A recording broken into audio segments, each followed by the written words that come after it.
Hey guys, thanks for stopping by Beno Sister Malka's channel. Don't forget to like and subscribe because we have tons more content coming. And today's topic is it's a little bit of a heavy one, but it's how exactly do you choose work? You know, we're at home, the kids are home, we don't know what's happening, and we're like, well, how do we choose work? So the first thing I suggest, and please don't laugh, and if you need to laugh, pause this video. Think about college. And yes, I'm talking about from birth through graduation. Think about the skills that your kids will need in college. And I'll tell you why it's important. First, go through the list, whether your kids need more social skills, whether your kids need more proactive skills, more planning skills, math, reading comprehension, science, history. Maybe they're older and they're showing an interest in a specific area of life. So think about college and then go back and choose the work. Then go through the subjects that, general subjects we know. Science, history, math, reading, writing, you name it. So now you have two different topics, and you could write these down if you need, or just like keep a mental note. Now, for the actual choosing of work now, see what crosses over. For example, your student loves reading or writing, but is a little bit weak in math, but enjoys math. Or your kid hates math and is weak in math, or reading, or whatever the case is, and say, excuse me, what, now that I made a Venn diagram, a list, what am I going to choose?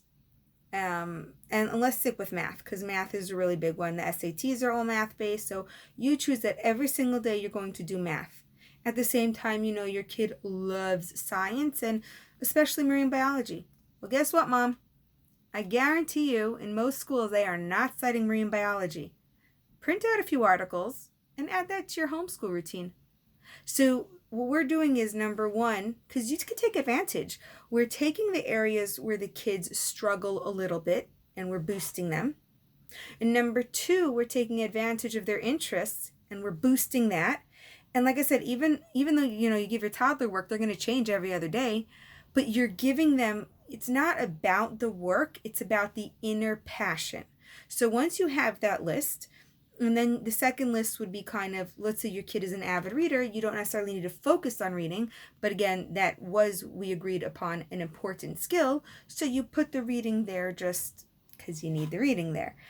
And then once you as an adult have all of these lists, taking your child's interests in mind and college in mind, then set up a routine about the work you're actually going to do. And now this really depends. If your kids go to a traditional school, like a school that teaches traditional education, then it is very, very important to continue with the worksheets that the teachers have sent home, even if they make it optional, because when they get to that next grade or when they get back to school, they're going to need that mindset about them. So make sure you continue with the traditional work and then add in something that I like to do, and that's game schooling. And I'll leave a link to that video below. And bring out games. Make learning as fun as possible. Make learning as hands-on as possible. If you are familiar with non-traditional education, what I would suggest is go to Google now, pause the video, head on to Google, and type in, let's say it's marine biology. I don't know why that came to me, but anyway, your kids are into marine biology. So type in marine biology, game schooling. Marine biology, Montessori. Both of those will give you resources. If those two, marine biology is more abstract, but if both of those don't come up with results, marine biology kids, marine biology games. So first game schooling, then Montessori, then kids, then games.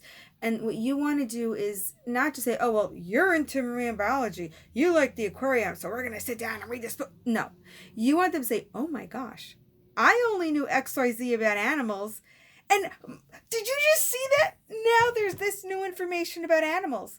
And what you're doing is you're helping your kids further and further, not necessarily their love for marine biology, although right now that's happening, but we know kids, they could change tomorrow. But you're making this huge information bucket, and you're stretching it out, and they're like, I want to learn more, and I want to learn more. And then when their passion changes, it doesn't stay zero. It's this big. So now, let's say tomorrow they're into zebras. I know we just had a conversation about zebras today. And now the bucket is already this big. Throw in all the zebra facts, see if marine biology and zebras have overlapping, and now your kids have not only learned their schoolwork, you've extended this whole variety of information that they could only dream of. So just to recap, your kids are home now, and we hope this is going to be over as soon as possible, but we really don't know. So the best thing I could say is when you choose work for that day, number one, keep in mind your kids.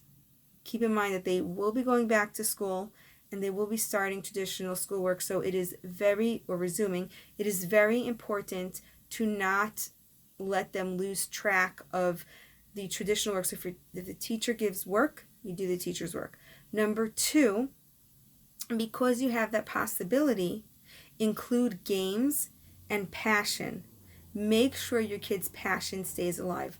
I was reading a book, this was years ago, by Caroline Pratt, and a parent came over to her, and by the way, she's the founder of City and Country School in Manhattan. Highly recommend you Google that. But anyway, so she was saying that in her book that the parents of, I think, a 9 and 11-year-old boy came over to her, and they said, my baby's born. They want to learn, they want to grasp knowledge, and it's so new, and it's like, I can do this, I can do this, I can do this. And we see that because, they sit up, they hold a spoon, they eat, everything is just perfect. Then they went on to preschool, and they said the spark is gone. And Caroline Pratt, kind of in her own way, said, yes, because the second we hit school, we're told what to do. We don't go over to little 6-month-old, hey, little 6-month-old baby, today I'm going to teach you to sit in place. Yay! We don't do that.